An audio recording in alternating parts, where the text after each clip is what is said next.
Chapter 1. The Name That Haunted Me.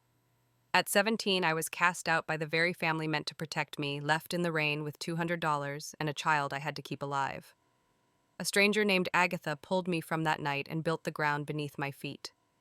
29 years later, those same parents walked into a hospital lobby and tried to call me by a name I buried long ago, claiming my son as their blood. They thought I would bend again. They were wrong. I took the same chair I always chose near the broad window of Cascadia Medical Center, the one with a view of the courtyard where cedar trees moved like metronomes in the wind. The air smelled faintly of antiseptic and burnt coffee. I pressed my palms on my knees to still them and tried to focus on the schedule Everett had texted me earlier. Rounds until 11, consult at noon, a quick late lunch if he could get it. He was 28 in his second year of residency with Stanford on a rotation in Seattle. His messages were clipped but warm. I could hear his voice in the short lines. "Almost there, Mom. Hold tight. Caitlin." The name cracked across the lobby and lodged under my ribs. For a second, my eyes stayed on the cedar trees as if the sound had drifted in from somewhere else, the television at the volunteer desk or a phone on speaker. Then I turned. They were already moving toward me, as if they had rehearsed their entrance. Martin Gray, in a dark suit that hung looser than I remembered from old newspaper clippings, Jocelyn, in a pale blouse and pearls, her hair sprayed into immaculate obedience. He lifted a hand like a judge reclaiming order. She held herself like a woman stepping onto a stage. "Caitlin," Jocelyn said again, louder this time. Her smile spread and trembled like a flag, eager for witnesses. "We have been looking for you." My body went still the way it used to when I heard footsteps outside a locked door. Inside me, something slammed shut. I stood because sitting felt like surrender, and I looked them in the eyes for the first time in 29 years. "You have the wrong person," I said, though the words were for me more than for them. "My name is Marissa Keaton." Martin was upon me before the sentence finished. He stepped close enough that I could see the burst capillaries at the edge of his iris. His voice softened in the way men use when they want to sound like fathers in holiday commercials. "We are your parents," he said. "We are here for our family. Where is the boy?" Everett appeared at the far end of the lobby in blue scrubs, a clipboard tucked under his arm, a surgical mask looped around one ear like a reminder of other lives he had just re-entered. He waved when he saw me, then slowed as he took in the scene. Martin shifted to intercept him, extending a hand with a grandfatherly flourish. "Grandson," he said, "your grandfather is here." Everett stopped just out of reach. He glanced at the hand, then at me, then back to the man whose face he knew only from the old clippings that still surface when you search that last name. His voice was even. "I am meeting my mother," he said. He nodded at me, and I felt the ground rise an inch under my feet. Jocelyn pivoted toward the nearest cluster of people, toward the volunteer desk, toward anyone who would listen. Her voice lifted like a bell. "This is our blood," she said, "our grandson, the child we have searched for all these years." Murmurs swelled. A transporter pushing an empty gurney slowed to look. A woman with a flowered tote paused near the gift shop. The air in my chest burned like I had swallowed steam. The cedar trees vanished. The roof over my head tilted. I was 17 again in a hallway that smelled of lemon cleaner and cigarette smoke, the front door open to cold rain. Martin's face was younger, but not softer. Jocelyn's eyes were wet but firm. The suitcase in my hand was not a suitcase, but a faded backpack, every zipper tooth bent out of line. The cash counted on the kitchen counter was not money, but a measurement of grace. 220 in bills that felt like cardboard. He said it was generous. She said, "This is for your fresh start." I stepped out and the door closed, an ordinary click that sounded like a verdict. The rain swallowed my hair and my name. I see the bus station again, the way nightmares return with too much detail. The light had the yellow cast of old film. Plastic seats grew colder under me with each hour. I cupped my belly and tried to imagine a future that was not a blank wall. I remember a vending machine that ate my dollar and a security guard who looked past me as if I were already gone. Sometime after midnight, a woman sat one row over and watched me watching the clock. She had white hair pinned back in a simple comb and a coat the color of lake water. When my hands began to shake hard enough to rattle the pennies in my pocket, she moved to my row without asking and pressed a paper cup of hot chocolate between my fingers. "You look frozen," she said. "My name is Agatha. I live 3 blocks from here. You can come with me." I did not move at first. Fear is an anchor that pretends to be wisdom. She waited.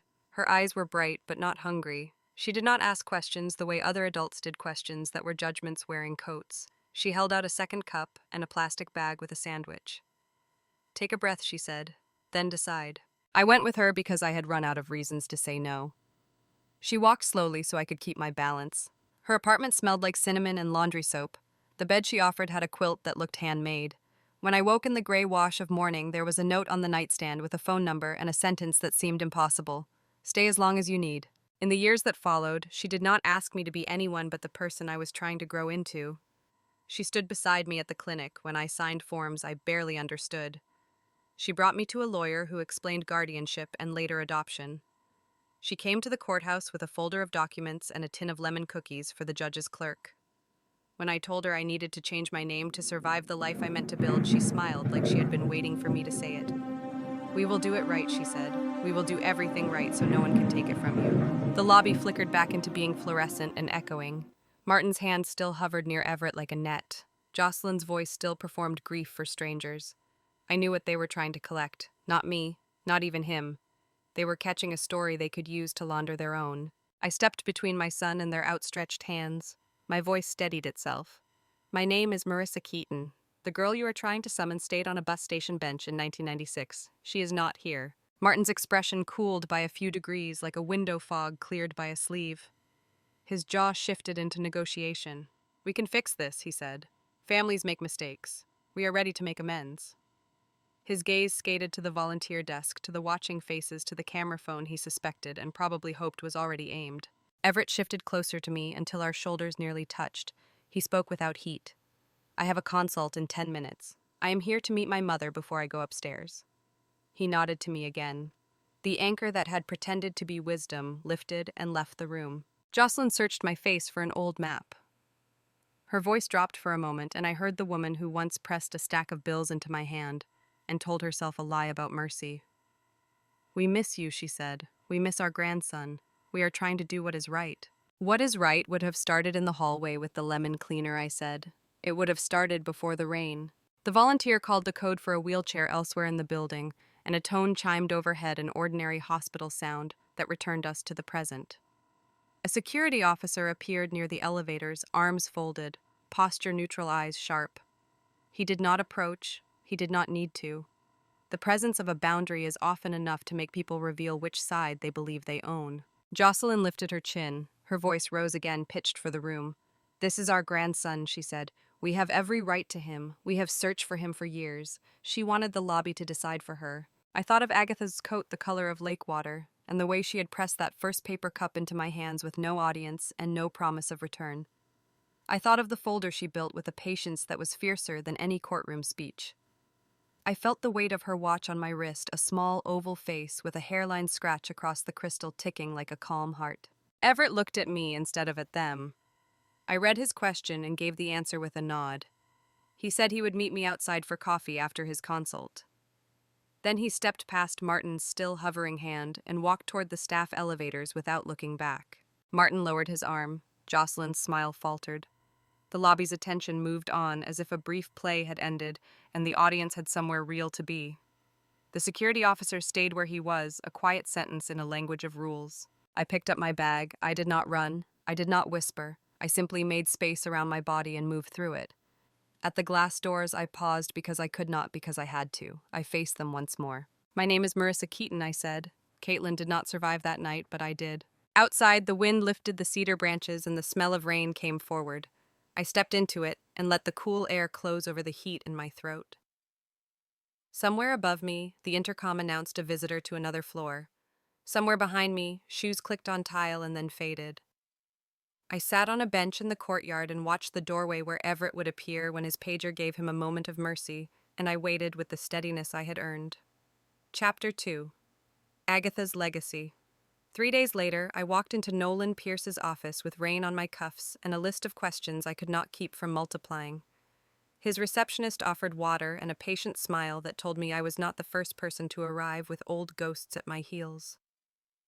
Nolan stepped out of a glass-walled conference room taller than I remembered, hair gone completely, silver eyes as exact as a ledger. He shook my hand and said it was good to see me. He said we should sit where we had space. He gestured to the conference table where a thick navy binder already waited. He rested his palm on the cover like a pastor with a familiar book. Agatha built this, he said, piece by piece. We will walk through it and then we will decide what you want to do now. He opened to a tab marked with a small blue sticker. The first section held guardianship papers filed in 1998, my name, then her name, the court seal pressed into the page like a coin. He slid a sheet protector free and let me touch the edge. He told me that guardianship gave Agatha the authority to make decisions for me and for my child while I finished school and learned to stand upright again. He said she was careful. She always was. The next tab held the records of adoption in 2000. My new name appeared in firm serif letters, and beneath it the name that would become the spine of our life, Everett Keaton. Nolan said he remembered the day in the courthouse. He said Agatha brought a tin of lemon cookies for the clerk and a pen that did not blot. He smiled without humor and added that she had also brought a notary, 2 witnesses, and a backup pen that also did not blot. He turned pages that spelled out the shape of my survival, name change documents, a certified copy of my birth certificate amended after the adoption, letters from a social worker who wrote in precise, almost mathematical sentences that I was stable, that the child was thriving, that the home was safe. There were notes Agatha had written in the margins in her tidy hand. Pay this fee by the 15th, keep this receipt, photocopy for file. We reached a section that Nolan tapped with a forefinger. He said we would speak about this one with care. Inside were records from an attorney 2 decades ago who had filed for a civil anti-harassment order when unwanted contact had begun to seed itself in small, frightening ways. Notes from a thicket of phone calls, a log of a car idling at the curb, more nights than coincidence could explain, a set of photographs taken from across a street that had no purpose except to remind us we were visible. Nolan said that order was temporary and long ago expired, and that it had lived inside the guardianship years. He said it served its purpose then. He said if we needed the protection of the court now, we would ask again with the facts of today. He said we would do it properly. He closed the tab with the care you use for something clean. Then he opened to a section that looked newer pages without the yellowing of time. He said this was the part I had not yet seen. He slid a packet across to me so that I could read the header. At the top was the name of my father's holding company. Beneath it was a contract date from last year. On the signature line, opposite Martin's neat signature, was another name I knew too well, Tyler Quinn. My mouth went dry. I asked Nolan to tell me what I was looking at because the letters kept loosening and slipping like beads cut from a string. He said in an even tone that this was an agreement between Martin Gray and Tyler Quinn.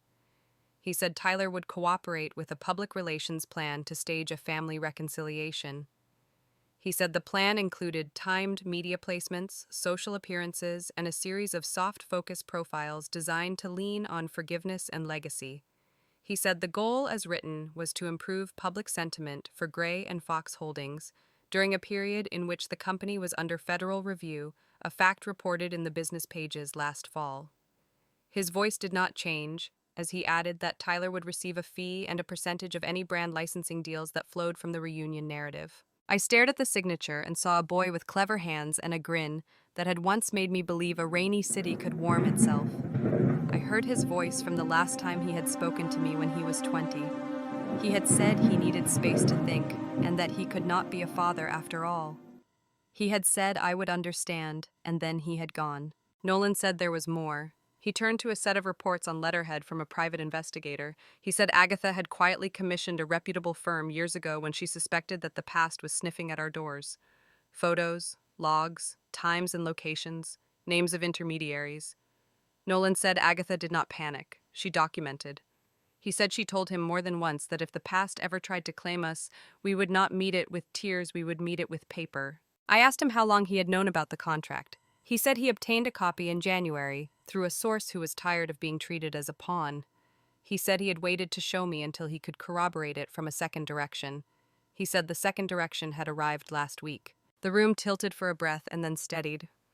I looked down at my hands and realized I had curled them into fists against the table. I opened them. My palms were damp. Nolan offered a cloth handkerchief like men do in movies. It was clean and folded in a square.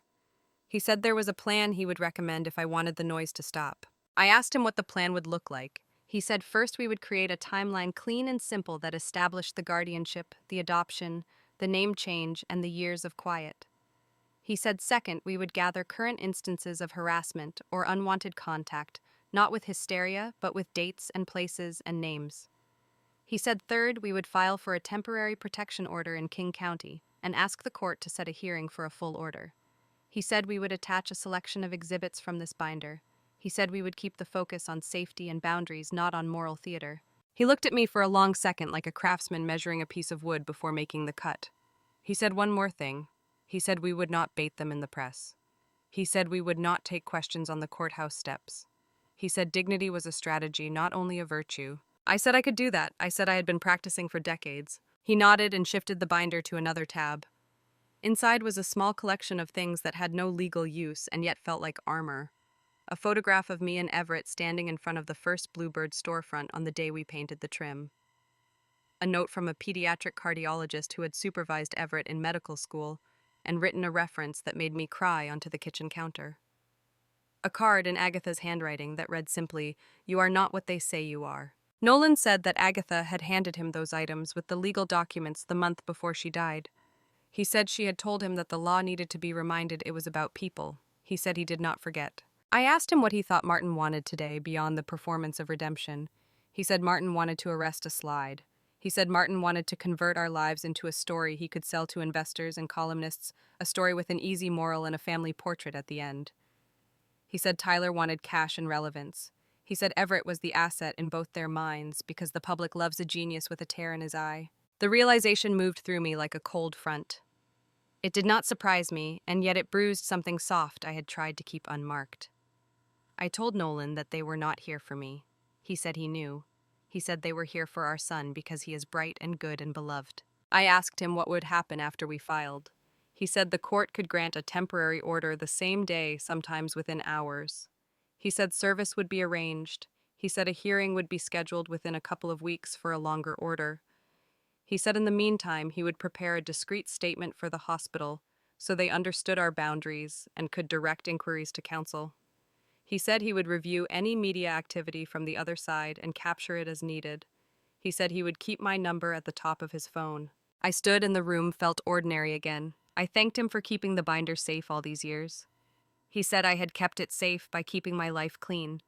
He walked me to the door and told me to eat something, then to rest, then to call him if anything shifted. He said he would reach out once the petition was drafted and ready for my signature. Outside, Seattle was rinsed and shining, the Space Needle small in the distance like a toy someone had set down and forgotten. I sat in my car and let my hands find the oval face of the watch on my wrist. The crystal had a thin scratch across it that caught the light and made a quiet star. Agatha had worn it while she baked, and while she signed adoption papers, and while she patted my shoulder after long days that seemed to have no end. I remembered the sound it made when she set a cup of tea down beside homework and told me that time could be a friend if you walked with it. I closed my hand around the watch until the metal warmed to my skin. I told her in a voice no one else could hear that she had prepared me and that I would use what she left.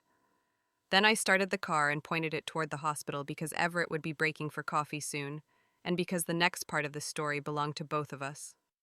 Chapter 3: When They Claimed Blood Ties.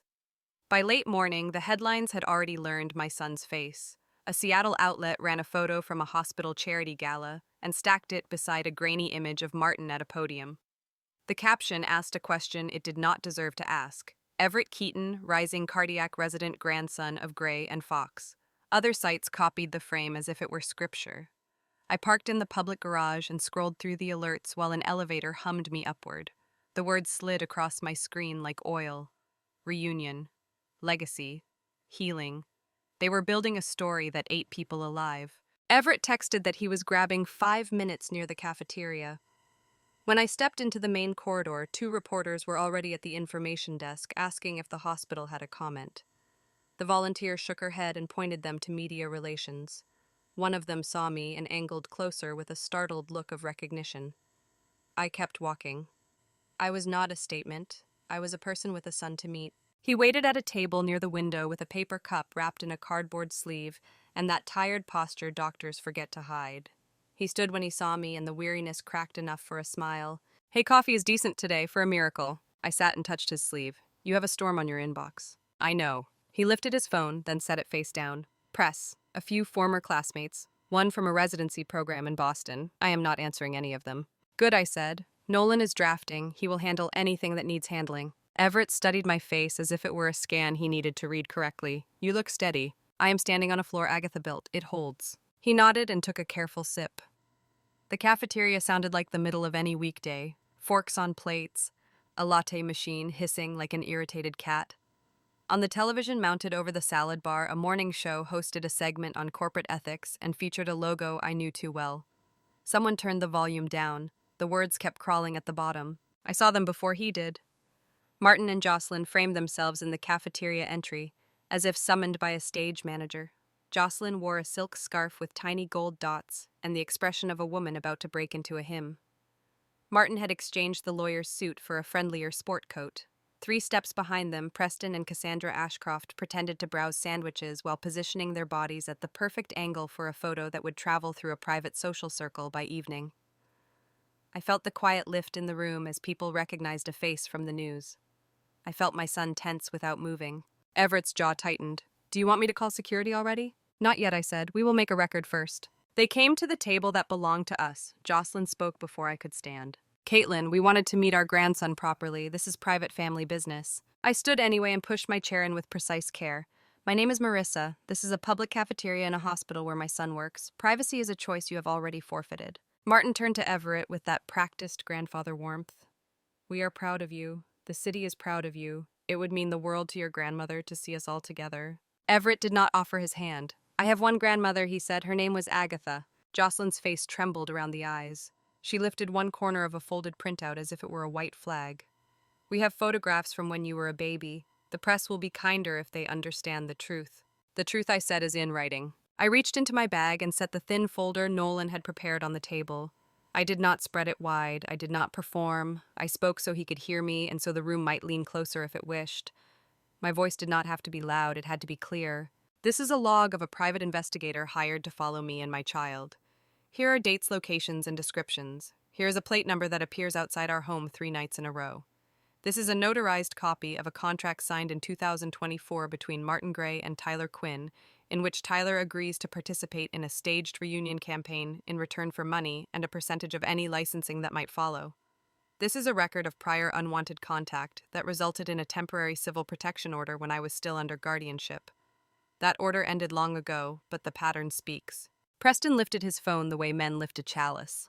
Cassandra tried to look like she was arguing for restraint while leaning into the shot. Jocelyn's tears arrived on cue. She pressed a hand to her throat. "We made mistakes," she said. "We are trying to mend them. Must you humiliate us in front of strangers?" I kept my eyes on my son so I would not waste them. "You brought strangers when you tried to turn our lives into a product." Martin's mask slipped a fraction. Something iron showed through. "This will look ungrateful," he said quietly. "You are making a scene on hospital property. You are endangering his career." Everett stepped into the space beside me until our sleeves touched. He turned so his words landed on the table and went no farther. "I have only one mother," he said. "I will not be a prop in anyone's repair narrative. Please leave us to finish our coffee." A fork fell 2 tables away. The sound was small and exact. Martin flinched as if sharp humor had cut him. He smoothed his tie that did not need smoothing. Jocelyn reached toward Everett, then stopped half a foot short as if she had found the edge of glass. "My sweet boy," she whispered. "I am not your boy," he said. "Please do not speak to me at work again." I watched the decision settle on Martin's face like weather. He turned to walk away and found himself eye to eye with a security officer who had approached without haste. The officer carried a notepad and a pen and the energy of a person who preferred protocol to drama. "I will need to document a disturbance," the officer said. "Names and brief statements for the incident report." Martin's voice cooled. "Is that necessary?" "It protects everyone," the officer said. "This is a care environment. We keep a record." Everett looked at me, and I nodded. He gave his name and department and said that 2 people had approached him and his mother while they were on a break and attempted an unwanted discussion about private matters. He said there had been no threats. He said he needed to return to rounds. Jocelyn dabbed her eyes with a tissue and gave her name in a voice meant to turn the officer. He remained polite and a little bored. Preston offered his full name loudly enough to capture the attention of a man near the salad bar. Cassandra said nothing and adjusted her scarf as if it were a microphone. When the officer finished, he asked if we needed an escort to the exit. I thanked him and said we would be fine. He handed me a small card with a report number and instructions on how to request a copy for our records. He handed Martin a card too. It was the same size and color. Martin leaned towards me as if he could push his words only into my ear. "You will regret this tone." "Tone is all you have left," I said. "Take it elsewhere." He straightened. He guided Jocelyn away with a hand on her elbow. Preston and Cassandra drifted along behind like kites losing wind. The cafeteria returned to the sound of forks and milk foam and the quiet scuff of shoes. Everett let out a breath that seemed to have been waiting since childhood. He looked at the folder. Do you want me to carry that to Nolan? He is already writing, I said. The incident report is exactly what we needed. Everett checked his watch and winced. I have to go. I know. I squeezed his hand once and let go. I will be in the lobby 10 more minutes, then I will head to Bluebird. He nodded and backed away with the muscle memory of a man who leaves and returns a dozen times a day. At the door, he paused and gave me that small, steady look that had become our signature. Then he was gone, absorbed by the hospital the way rain disappears into the sound. My phone buzzed. Nolan. I stepped to a quiet corner near the windows and answered. It is starting, I said. I saw the first release, he answered. And I have your text about the cafeteria. I will have the petition for a temporary order ready within hours. The incident number will sit nicely on Exhibit A. Security was professional, I said. No raised voices. Plenty of witnesses. Good, he said. We will keep it that way. Can you come by at 3 to sign? I can. And Marissa, he added, softer hold the line in public. Let the paper speak. I will, I said. I ended the call and looked out at the clouds stacked low over Queen Anne. In the reflection, I saw my shoulders level, my hands still. I picked up my bag and walked past a table where someone laughed. The laughter did not belong to me. Mine would come later when the noise quieted and the signatures held. For now, I had a bakery to check and a lawyer to meet and a son who needed to walk back into an operating room with his head clear. I chose the corridor that led to the elevators and left the cafeteria behind me like a stage after the lights go dark. Chapter 4. The Legal and Media Battle. The elevator doors closed on the buzz of the cafeteria and opened on a quieter floor where the hospital hummed like a careful engine. I stepped outside into a sky the color of slate and drove to Nolan's office with the folder on the passenger seat like a second heartbeat. He was waiting with a draft on his laptop and a printed checklist that looked calm enough to lower my own pulse. We are filing this afternoon, he said. We keep it clean and focused. Safety boundaries, recent conduct, no speeches. I can do clean, I said. He angled the screen toward me and read the petition aloud while I followed each line. He marked out any sentence that sounded like anger and replaced it with a fact. He added a paragraph that summarized the cafeteria incident by report number and time. He inserted a short description of the staged reunion plan as alleged in the contract and the recent efforts to contact Everett at work. He kept the language spare. Names, dates, locations. No adjectives that could be turned into bait. We assembled the exhibits on the table like instruments before a procedure. Exhibit A was the hospital incident report number and my brief statement. Exhibit B was the notarized copy of the contract between Martin Gray and Tyler Quinn dated last year. Exhibit C contained invoices and logs from the private investigator Agatha had retained years ago that showed a pattern of surveillance.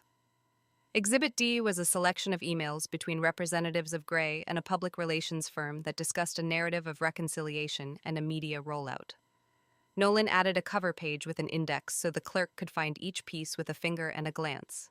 He slid the signature page toward me with a pen that made a straight line without effort. I signed and watched the ink dry. He checked the time and said we had a good window. We took the binder and the new packet and drove to the courthouse without talking. The quiet felt like prayer you do with your hands open. At the filing window, Nolan spoke in a tone people use when they know the route. The clerk stamped each page and gave us a number. We sat on a wooden bench and waited while a bailiff walked our stack to a judge assigned to review emergency matters. 21 minutes later, the bailiff returned and asked us to follow. The judge did not ask me to speak. She read the petition and lifted her eyes once to confirm my name and address. She signed a temporary order that limited contact and proximity and set a hearing for a longer order in 2 weeks. She asked the bailiff to coordinate service. Her pen moved without flourish, firm and quick. When we stepped back into the corridor, Nolan let out a short breath through his nose. He kept his voice low. We have a temporary order. Service will be today or tomorrow. Keep your routines predictable and do not meet them anywhere even if they ask politely. I have no plans to be polite, I said, and he smiled the smallest possible smile. By the time we reached the sidewalk, my phone was vibrating like a trapped thing. Headlines were shifting in real time. A business site had published a story that Gray and Fox Holdings was the subject of federal review as reported by their sources and public filings. Another outlet wrote that a family reunion campaign might be part of a larger public relations strategy. A third ran an image of Martin leaving a downtown office with his tie crooked. The word optics appeared so often it became meaningless. Nolan's phone buzzed and he answered with his last name. He listened, then nodded. Media relations from the hospital, he said after he ended the call. They want a line to use if pressed. Give them one sentence, I said, no more. He typed and read it to me before sending. Patient safety and staff privacy are core values at Cascadia Medical Center. The hospital does not comment on private family matters and directs inquiries to counsel. He sent a separate note to Dr. Helena Lancaster, the administrator, thanking her in advance for keeping the focus on policy and not people. We had not finished crossing the street when another call came in, this time from a producer at a local talk show. They wanted a response to a segment they planned for that evening. Tyler Quinn would appear to share his side and to ask the city for compassion. Nolan replied that a temporary order had just been signed and that inviting contact through a broadcast could violate it. He said we would hold the station responsible if they aided conduct the order forbade. He hung up and looked at me. They will pull it, he said. They do not want their legal department writing past midnight. An hour later, the show's social account deleted a preview video that had teased a heartwarming reunion. A new post mentioned scheduling changes without apology. I pictured Tyler in a dressing room with a powdered nose and a speech about redemption he had practiced into a mirror. I did not feel triumphant, I felt protected, which was very different. In the late afternoon, the hospital issued a statement attributed to Dr. Helena Lancaster. It said the institution upheld privacy and safety for staff and patients, that it would not comment on family disputes, and that it expected visitors to respect boundaries while on campus. There was no breach of confidentiality, no mention of my son's name, no hint of our relationship. It was exactly what we needed and nothing we did not. Nolan's paralegal texted that service had been completed on Martin at his office and that an attempt at service for Tyler was scheduled for the evening at an address in Ballard. A process server sent a photo of the front desk where he had left a copy for Martin with a receptionist who signed for it with a practiced sigh. When the server reached Tyler's building, he waited by the elevators until a man with a familiar jawline stepped out and blinked into a hallway that smelled like old carpet cleaner. The server handed over the envelope and recorded the time. By early evening, the first story about our petition broke in a local news feed. It used the phrase "Gray loses first round in court" and chose a photograph of Jocelyn with tears on her face as she left the hospital earlier in the week. I did not gloat, but my spine lengthened a degree. Comments piled under the story like snow, quick and cold. I did not read them. I kept my eyes on the next page in front of me. Everett texted a thumbs up from an on-call room where a microwave hummed a sad dinner. He wrote that the statement from Dr. Lancaster had already calmed a few nurses who worried the unit might become a circus. He wrote that he would sleep at the hospital because there was a case at dawn and because it seemed simpler than crossing any sidewalks with cameras near them. I told him that was wise and that I loved him. He sent back a single word that still made my throat sting after all these years, always. I drove back to Nolan's office because he wanted me to have paper copies of the signed order and a packet with instructions for the hearing in 2 weeks. His assistant met me at the door with a tidy stack clipped at the top. Nolan came out from his office with his jacket off and his tie loosened by 1 inch. He looked like a man who had pushed a heavy thing across a floor and wanted to make sure it stayed where he left it. "It will get louder before it gets quiet," he said. "But we have the structure we need. You keep your lanes, I will keep mine." I sat in the chair across from his desk and held the signed order as if weight alone could tell me it was real. The language was dry as winter branches and just as strong. No contact in person, by phone, by email, through third parties, or through public messages designed to reach us. No approach within a stated distance of our homes or places of work. A hearing in 2 weeks to decide whether the order would continue. "Thank you," I said. "Thank Agatha," he answered. "She taught us how to prepare." We sat in a silence that was not empty. Outside his window, the city shifted into evening. The glass threw back our outlines and a reflection of the binder that had shaped the day. I felt relief move through me like a tide pulling pain back from an exposed shoreline. I also felt the unmistakable beginning of something larger, a slow collapse that starts with a signature and grows with each bright fact that refuses to be spun. "Go home," Nolan said. "Eat, sleep, tomorrow we collect quietly. We do not chase." I stood and gathered the order and the copies and slid them into my bag beside the watch, whose steady face had kept me aligned for half a life. On the way out, I paused at the door and looked back at the binder on his desk. It sat there like a small blue anchor. "This is only the start," I said. "It is," he answered, "and it is enough for today." I stepped into the hallway and let the office door close with a soft click. The sound was not a verdict this time. It was a pause that made room for the next turn of the page. Chapter 5. No longer a victim. The next morning, Everett and I sat across from Nolan at his conference table while sunlight slipped through the blinds and painted thin stripes across the polished wood. Nolan set a single envelope in front of us, worn at the edges, Agatha's handwriting looping across the front. He said she had given it to him in the spring of 2017, with the instruction that it be delivered only if the past ever came pounding again. My hand shook as I slid a finger under the seal. The letter inside smelled faintly of her kitchen flour and lemon, and the faint smoke from the old oven she never replaced. Everett leaned close so we could read together. Her words were steady. "When they come back, you will not need my protection. You will already have your own strength. Trust yourself. Trust the family you built. Remember that survival is not the end of the story. It is the beginning of your victory." Everett closed his eyes when I finished. He whispered that she knew us better than anyone ever would. I folded the paper and pressed it against my chest. For a long moment we sat without speaking, the silence filled with her presence. In the weeks that followed, the city turned its attention not to me but to the unraveling of Gray and Fox Holdings. Federal regulators announced a formal inquiry into financial irregularities. The stock dropped 20 points in 3 days, wiping out the value Martin had spent a lifetime cultivating. Jocelyn appeared once at a board meeting and was photographed leaving with mascara streaked down her cheeks. Within a month, the couple resigned their positions citing health, though every analyst knew it was exile disguised as retreat. Their names became a cautionary tale whispered in investment circles and written in the business pages with the finality of an obituary. Tyler's fall was quieter but crueler. Court records revealed that his bankruptcy filings included falsified statements, hidden assets, and shell accounts that collapsed under scrutiny. The investigation left him without credibility. The local press that had once promised him a platform retracted their interest. The talk show that had considered his plea never invited him again. I heard through a neighbor that he had left Seattle for Spokane to live with a cousin who did not owe him money. For the first time in decades, he had no stage and no audience. He was only a man with nothing left to sell. Even the Ashcrofts, who had hovered on the edges of our lives like moths to any flame, found themselves exposed. A columnist revealed that their charitable board seats had been purchased through donations padded with misreported funds. Photos surfaced of them angling for the camera at the cafeteria incident. Donors withdrew, and the board asked for their resignation. Cassandra issued a brief statement about family loyalty, but it convinced no one.